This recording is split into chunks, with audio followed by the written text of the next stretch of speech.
Welcome to dial news special debate. తెలంగాణలో BRS ను లేవకుండా చేయాలి అంటే, ఇంకా క్లియర్ కట్ గా చెప్పుకోవాలి అంటే, 100 మీటర్ల గోతి తీసి కేసీఆర్ ను పాతి పెట్టాలి అంటే తెలంగాణలో టీడీపీ మళ్ళీ యాక్టివేట్ కావాల్సిందే. నారా చంద్రబాబు నాయుడు గారి శిష్యులు మొత్తం అంతా యాక్టివేట్ అయి తీరాల్సిందే అంటూ కాంగ్రెస్ సీఎం గా ఉండి రేవంత్ రెడ్డి చేసినటువంటి కామెంట్స్ ఇప్పుడు కాక రేపుతున్నాయి.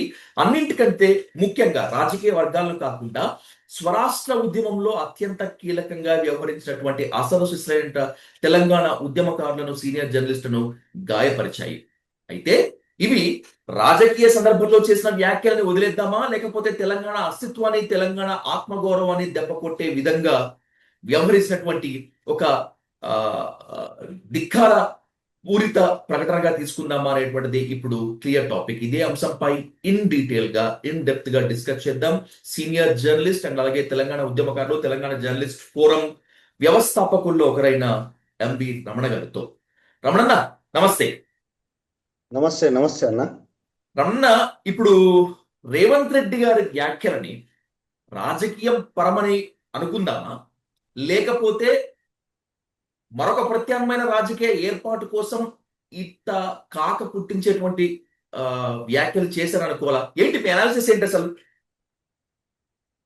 రేవంత్ రెడ్డి నిన్న ఖమ్మంలో మాట్లాడిన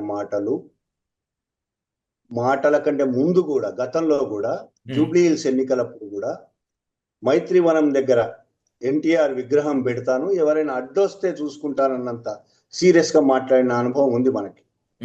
ఇదొక్కటే కాదు, తెలంగాణ ఉద్యమం సీరియస్ గా జరుగుతున్న కాలంలో తెలంగాణ ఉద్యమకారులను వెంట తరిమి కొట్టిన సందర్భాలు కూడా ఉన్నాయి రేవంత్ రెడ్డి. ఇదేం మనకు రేవంత్ రెడ్డి మనం కొత్తగా చూడట్లేదు.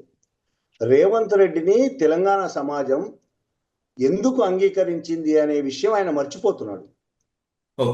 బీఆర్ఎస్ 10 ఏళ్ల పాలన, ఆ పాలనలో బీఆర్ఎస్ అనుసరించిన విధానాలు, ఈ రాష్ట్రంలో తెలంగాణ ఉద్యమానికి నాయకత్వం వహించి తెలంగాణ రాష్ట్రం వచ్చిన తర్వాత, పరిపాలనలోకి వచ్చి అధికారంలోకి వచ్చిన తర్వాత తెలంగాణ ప్రజల పట్ల అణిచివేత ధోరణితో, ఒక ఉద్యమ నాయకుడిగా ఉండి కూడా అణిచివేత ధోరణితో వ్యవహరించిన కేసీఆర్, కేటీఆర్ల వల్ల వాళ్ళ పైన ఉన్న వ్యతిరేకతతో మాత్రమే రేవంత్ రెడ్డికి ఓట్లేసి గెలిపించారనే విషయం ఆయన మర్చిపోతున్నారు. కాంగ్రెస్ని గెలిపించారని. ఈ రోజు ఆయన తెలంగాణ ప్రజలందరూ ఆయనను తెలంగాణ వాదిగా ఒప్పుకున్నారని ఆయన అనుకుంటే ఫస్ట్ అది పొరపాటు. ఆయన రెండోది, ఆయన ఒక తెలంగాణలో ముఖ్యమంత్రి అవ్వడం కోసం మిత్రుడు భరద్వాజ్ అనే సీనియర్ జర్నలిస్ట్, ఆయన మిత్రుడు చెప్తుంటాడు, ఆయన కాంగ్రెస్ పార్టీని ఫ్రాంచైజీకి తీసుకున్నాడు. తెలంగాణలో రాష్ట్ర ప్రభుత్వం ఏర్పాటు చేయడం కోసం ఫ్రాంచైజీకి తీసుకున్నాడు. ఆయన తెలంగాణ వాది కాదు, అసలు కాంగ్రెస్ వాది కూడా కాదు. కాంగ్రెస్ వాది అంటే రాజకీయ పార్టీలకి వాదాలన్నీ ఉంటాయని నేనేం అనుకోను, కానీ ఆయన కాంగ్రెస్ పార్టీ కూడా కాదు, తెలంగాణ వాది కూడా కాదు. తెలంగాణ పట్ల ప్రత్యేకంగా రేవంత్ రెడ్డికి ప్రేమ ఉంటుందని కూడా నేను అనుకోను. దీని అన్నిటికంటే ఇంకా దుర్మార్గమైన విషయం ఏంటంటే, తెలంగాణ పట్ల అడుగడుగున వ్యతిరేకత ఉన్న, వలసవాద దురహంకారంతో ఉన్న, అసలు తెలుగుదేశం పార్టీ పుట్టడమే వలసవాద దురహంకారంతో. తెలుగు జాతి ఆత్మగౌరవం అని వాళ్ళు అంటున్నారు, కానీ తెలుగు జాతి ఆత్మగౌరవం కంటే ఎక్కువగా వలసవాద దురహంకారంతో పుట్టింది. తెలంగాణలో తమ పెట్టుబడులను మరింత పెంచుకోవడం కోసం, తెలంగాణను ఒక రకంగా ఆక్రమించుకోవడం కోసం, తెలుగుదేశం పార్టీకి ముందు తెలంగాణకు బతకడానికి వచ్చారు. తెలుగుదేశం పార్టీ వచ్చిన తర్వాత, గెలిచిన తర్వాత తెలంగాణను ఆక్రమించుకోవడానికి వచ్చారు. ఆంధ్ర పెట్టుబడిదారులు, ఆంధ్ర ప్రజల గురించి మాట్లాడట్లేదు, ఉద్యోగాల గురించి వచ్చిన వాళ్ళు, బతకడానికి వచ్చిన వాళ్ళు, చిన్న చిన్న వ్యాపారాలు చేసుకున్న వాళ్ళ గురించి కాదు. తెలంగాణ పెట్టుబడిదారులు, కార్పొరేట్ కంపెనీలు తెలంగాణను ఆక్రమించుకోవడానికి వచ్చారు. వాళ్లకు నాయకత్వం వహించిన వాడు చంద్రబాబు నాయుడు. వాళ్ళ ప్రయోజనాలను కాపాడడానికి తెలంగాణను సర్వనాశనం చేసిన వాడు చంద్రబాబు నాయుడు. తెలంగాణలో వ్యవసాయాన్ని నాశనం చేసిన వాడు చంద్రబాబు నాయుడు. నీళ్లు అందకుండా చేసిన వాడు చంద్రబాబు నాయుడు. ప్రతి పల్లెలో తెల్లారితే కాల్పుల మూతతో వందలాది మందిని కాల్చి చంపిన వాడు చంద్రబాబు నాయుడు. చంద్రబాబు నాయుడు మీద అలిపిరిలో మావోయిస్టులు, అప్పటి పీపుల్స్ పార్టీ దాడి చేస్తే దాని ఆధారంగా ముందస్తు ఎన్నికలు తీసుకొచ్చిన తెలంగాణ ప్రజలు ఆయన చిత్తుగా ఓడించారంటేనే ఆయన పట్ల తెలంగాణ ప్రజలకు ఎంత వ్యతిరేకత ఉందో అర్థమవుతుంది. ఆ తర్వాత తెలంగాణ ఉద్యమ కాలంలో కూడా తెలుగుదేశం పార్టీ అనుసరించిన విధానాలు, రెండు కొబ్బరి చిప్పలని రకరకాల మాటలు మాట్లాడినా ఆయన తెలంగాణ ఉద్యమాన్ని వ్యతిరేకించాడు. మొట్టమొదటిసారి సిడబ్ల్యూసి నిర్ణయం చేసి తెలంగాణ ప్రకటించిన తర్వాత కూడా ఆంధ్రప్రదేశ్లో కృత్రిమ ఉద్యమాలకు డబ్బులు ఇచ్చి దాని కృత్రిమ ఉద్యమాలు సృష్టింపజేసిన వాడు చంద్రబాబు నాయుడు. దానికి మొత్తం బహిరంగంగా నాయకత్వం వహించకపోయినా మొత్తం ఏర్పాట్లు చేసి ఉద్యమాలకు నీళ్లు పోసిన వాడు చంద్రబాబు నాయుడు. అలాంటి చంద్రబాబు నాయుడు అంటే తెలంగాణ ప్రజలకు కసి ఈ రోజుకి తగ్గలేదు. ఆయన ఒక్క తెలంగాణకే కాదు, ఆయన ప్రజా ప్రయోజనాలకే వ్యతిరేకి. ఆయన కార్పొరేట్ కంపెనీలకు తప్ప ఇంకా దేనికి మద్దతు పలికేవాడు కాదు. కార్పొరేట్ కంపెనీలకు మద్దతు పలుకుతూ ప్రజలకు ద్రోహం చేసేవాడు చంద్రబాబు నాయుడు. అలాంటి అతని నాయకత్వంలో ఉన్న తెలుగుదేశం పార్టీకి మద్దతుగా ఇక్కడ మళ్ళీ దానికి నీళ్లు పోసి బతికించాలని ప్రయత్నం చేస్తున్న రేవంత్ రెడ్డి ఎలాంటి వాడు అనేది మనం ఇంకా ప్రత్యేకంగా చెప్పుకోవాల్సిన అవసరం లేదు. ఇప్పుడు తెలంగాణలో కాంగ్రెస్ అధికారంలో ఉంది అన్న, కాంగ్రెస్ అధికారంలో ఉన్న ప్రభుత్వానికి సీఎం గా రేవంత్ రెడ్డి ఉన్నారు. బలమైన నేషనల్ కాంగ్రెస్ పార్టీకి ముఖ్యమంత్రిగా ఉండి కూడా టిఆర్ఎస్ ని రాకూడదు అనేటువంటి ఒక నేపథ్యంలో టీడీపీని బతికించండి అనే పిలుపు ఇవ్వటాన్ని అసలు ఎలా అర్థం చేసుకోవాలి? ఇది రాజకీయ సమీకరణ లేకపోయేటువంటి భవిష్యత్ అభద్రత పైన ఒక ఆందోళన, ఎలా అర్థం చేసుకోవాలి అసలు? నేను ముందే చెప్పాను, మిత్రుడు చెప్పాడు ఆయన ఫ్రాంచైజీ తీసుకున్నాడని. ఇది ఆయన ఫ్రాంచైజీయే. అది కాంగ్రెసా, రేపు బీజేపీ కూడా కావచ్చు. బీజేపీ ఫ్రాంచైజీ కూడా తీసుకోవడానికి ఆయన వెనకాడు. టీడీపీ కూడా కావచ్చు, టీడీపీ ఫ్రాంచైజీ తీసుకోవడానికి కూడా ఆయన వెనకాడు.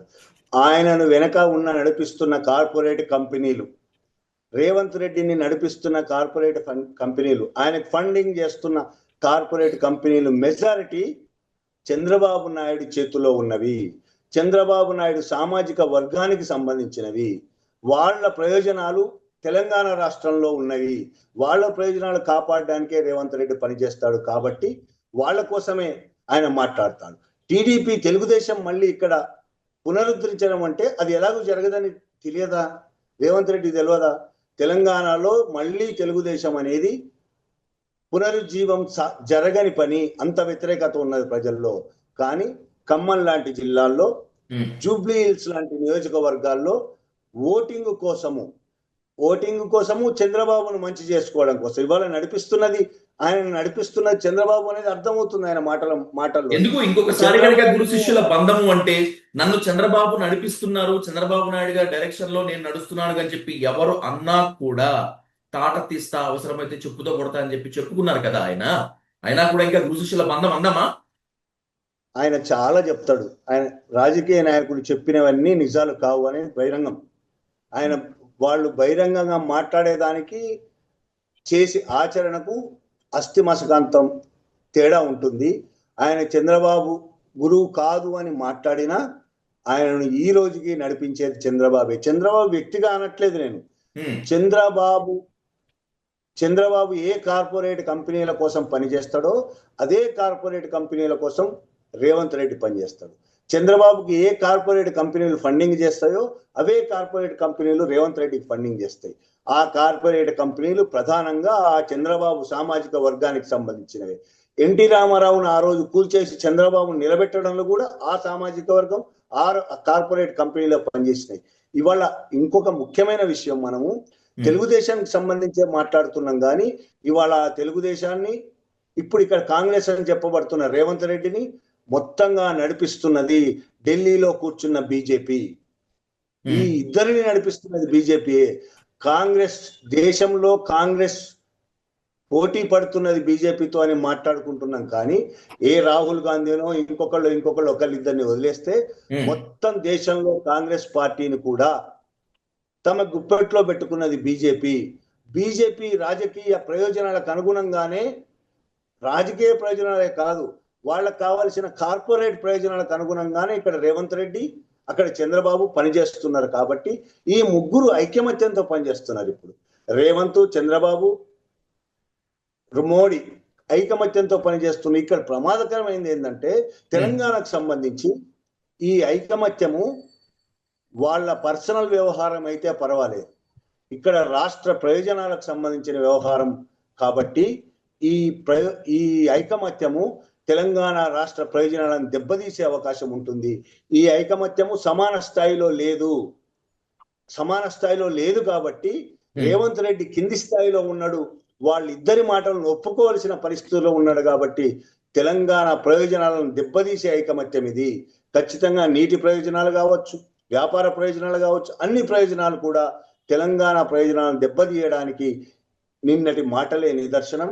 తెలుగుదేశాన్ని మళ్ళీ ఇక్కడ అసలు తెలుగుదేశాన్ని నాశనం చేసిన బీఆర్ఎస్ గద్దలు కూల్చండి అని ఎవరికి పిలిపించాడైనా? కాంగ్రెస్ పార్టీ కార్యకర్తలకు.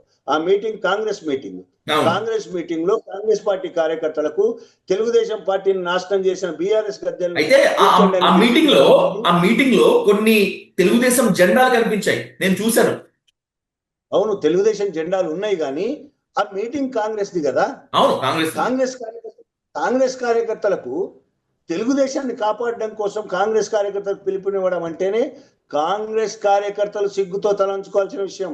మనం కాదు, ముందు కాంగ్రెస్ కార్యకర్తలు జవాబు చెప్పుకోవాల్సిన విషయం.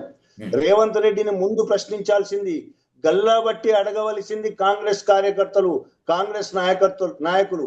తెలంగాణను నిర్ద్వందంగా వ్యతిరేకించిన, తెలంగాణ ప్రయోజనాలకు వ్యతిరేకి అయిన, తెలంగాణకు బద్ధ శత్రువైన తెలుగుదేశం పార్టీని భుజాలకెత్తుకుంటున్న రేవంత్ రెడ్డిని అడగాల్సింది ప్రజలే కాదు, ప్రతి కాంగ్రెస్ కార్యకర్త అడగాల్సిన అవసరం ఉన్నది. దీనివల్ల ఈరోజు ఈయన నిన్న మాట్లాడిన మాటలే కాదు, ఆయన ఆచరణ వల్ల కూడా, ఈయన 10 ఏళ్ల పరిపాలన అంటున్నాడు కదా, ఈ 10 ఏళ్ళు నేనే అని, ఈ నెక్స్ట్ ఎలక్షన్స్ లో కాంగ్రెస్ తీవ్రంగా దెబ్బతీయబోతున్నది ఈయన ప్రవర్తనే. తెలుగుదేశానికి మద్దతుగా ఈయన మాట్లాడుతున్న మాటలు, తెలుగుదేశానికి ఈయన ఒక సైనికుల్లాగా, ఆయనేమో రాజు, ఈయన సైనికుల్లాగా మాట్లాడుతున్న మాటలు కాంగ్రెస్ ను దెబ్బతీస్తాయి. కాంగ్రెస్ ను దెబ్బతీస్తాయనే విషయం కాంగ్రెస్ కు తెలియదా? ఇవాళ రాహుల్ నా క్వశ్చన్ కూడా అదే రమణన్న. ఇప్పుడు కాంగ్రెస్ చీఫ్ మినిస్టర్ గా ఉండి రాహుల్ గాంధీ ఆశయాల కోసం పనిచేస్తాను, రాహుల్ గాంధీని ప్రధానమంత్రి చేసుకునేందుకు పనిచేస్తాను అని చెప్తున్నటువంటి రేవంత్ రెడ్డి పిఎం గా ప్రధాని అనేక సార్లు కలుస్తున్నారు. కాంగ్రెస్ ముఖ్యమంత్రిగా ఉండి ఏమన్నా అంటే రాష్ట్ర ప్రయోజనాల కోసం అంటున్నారు. కాంగ్రెస్ ని వ్యతిరేకిస్తూ తెలుగువాడి ఆత్మగౌరవాన్ని బతికించేందుకు పుట్టినటువంటి పార్టీ అని చెప్తున్నటువంటి టీడీపీని బతికించమంటున్నారు. అంటే ఈ రెండు స్టేట్మెంట్స్ తో రేవంత్ రెడ్డి పైన యాక్షన్ తీసుకునేందుకు కాంగ్రెస్ హైకమాండ్ దమ్ము లేకుండా ఉందా, లేకపోతే ఇది కూడా పోగొట్టుకోవడం ఎందుకు అని చెప్పి చేష్టలుడిగి చూస్తోందా? అసలు కాంగ్రెస్ పార్టీకి దేశంలో ఏ రాష్ట్రంలోనైనా వాళ్లకు వ్యతిరేకంగా పనిచేసే కాంగ్రెస్ నాయకుల మీద చర్యలు పక్కన పెట్టండి, కనీసం మాట అనే ధైర్యం ఇవాళ ఉందా? అంత బలహీనంగా తయారైంది కాంగ్రెస్ పార్టీ. కర్ణాటకలో చూస్తున్నాం ఏం జరుగుతుందో. కర్ణాటకలో ఇద్దరు ముఖ్యమంత్రి డికే శివకుమార్ కొట్టుకుంటుంటే కూడా ఏమి చేయలేని నిస్సహాయ స్థితిలో కాంగ్రెస్ పార్టీ ఉంది. ఇక్కడి నుంచి ఫండ్స్, వాళ్ళకి కావలసిన ఫండ్స్ వెళ్తున్నాయి కాబట్టి తెలంగాణ నుంచి వేరే మార్గం లేదు. అధికారంలో ఉన్నది 2 రాష్ట్రాల్లోనే, ఇక్కడి ఫండ్స్ వెళ్తున్నాయి కాబట్టి ఒక్క మాట కూడా మాట్లాడకుండా రేవంత్ రెడ్డిని భరిస్తున్నారు కాంగ్రెస్ పార్టీ. రాహుల్ గాంధీ అయినా ఇంకెవరైనా సరే భరిస్తున్నారు తప్ప వేరే మార్గం లేదు వాళ్ళకి. భరించక వేరే మార్గం లేదు. ఒకవేళ రేవంత్ రెడ్డిని ఆయన ఆచరణ ద్వారాను, ఆయన మాట్లాడుతున్న మాటల వల్లను పార్టీ నుంచి తీసేస్తే రేపు ఏం జరుగుతుందో వాళ్ళకు తెలుసు. ఇప్పుడు కాంగ్రెస్ పార్టీ రేవంత్ రెడ్డి మీద ఆధారపడి ఉందా, కాంగ్రెస్ పార్టీ తన బలం మీద ఆధారపడి ఉందా అనేది ఒకవేళ నిజంగా వాళ్ళు నిర్ణయం తీసుకుంటే అర్థమవుతుంది. ఇక్కడ ఇవాళ డబ్బులతో కొనగల శక్తి రేవంత్ రెడ్డికి ఉంది. మొత్తం ఎమ్మెల్యే అని తన వైపు తిట్టుకునే శక్తి రేవంత్ రెడ్డికి ఉంది. రేవంత్ రెడ్డికి ఉంది అంటే రేవంత్ రెడ్డి వెనకతలున్న శక్తులకు, చంద్రబాబు నాయుడు కావచ్చు, బీజేపీ కావచ్చు, వాళ్ళకు ఉంది. కాబట్టి వాళ్ళు కిక్కురు మనకుండా, రాహుల్తో సహా కిక్కురు మనకుండా ఎవ్వరు ఏం మాట్లాడినా ఏం చేసినా నోరు మూసుకొని కూర్చుంటాడు. ఈయన మోడీ దగ్గరికి రోజు పోయి మాట్లాడినా తప్పేం లేదు, రాష్ట్ర ప్రయోజనాల కోసం పోవచ్చు. కానీ నిజంగానే రాష్ట్ర ప్రయోజనాల కోసమే రెగ్యులర్ గా మోడీని కలుస్తున్నాడా? నిజంగానే రాష్ట్ర ప్రయోజనాల కోసమే చంద్రబాబును పొగుడుతున్నాడా? దీన్ని అర్థం చేసుకోవాల్సింది ఎవరు? రాహుల్ గాంధీకి తెలియదా ఈ విషయాలన్నీ? తెలిసినా వేరే మార్గం లేదు వాళ్ళకి. ఈయనను భరించాల్సిందే, ఈ 5 ఏళ్ళు ఈయనను భరించాల్సిందే. ఈయనను కాదని, రేవంత్ రెడ్డిని కాదని తెలంగాణలో ఏమీ చేసే పరిస్థితి కాంగ్రెస్ పార్టీకి లేదు. Thank you. Thanks for joining in the debate Ramana గారు. ఇది ఫస్ట్ టైం మీరు డైలీ న్యూస్ తో అసోసియేట్ అవ్వటము. అసలు సిసలైనటువంటి తెలంగాణ ఉద్యమకారుడిగా మాత్రమే కాకుండా దాదాపు 3 దశాబ్దాలకు పైగా జర్నలిస్ట్ గా ఉన్నారు మీరు. రాబోయేటువంటి రోజుల్లో మరింతగా మీ వ్యూస్ డైలీ న్యూస్ ద్వారా వీక్షకులకు అందించేటువంటి ప్రయత్నం తప్పకుండా చేద్దాం. అందుకు సహకారం మీరు అందిస్తారని కోరుకుంటూ thanks for joining in the debate. Thank you Ramana. Thank you Vijay. Thank you Vijay. Thank you. Thank you.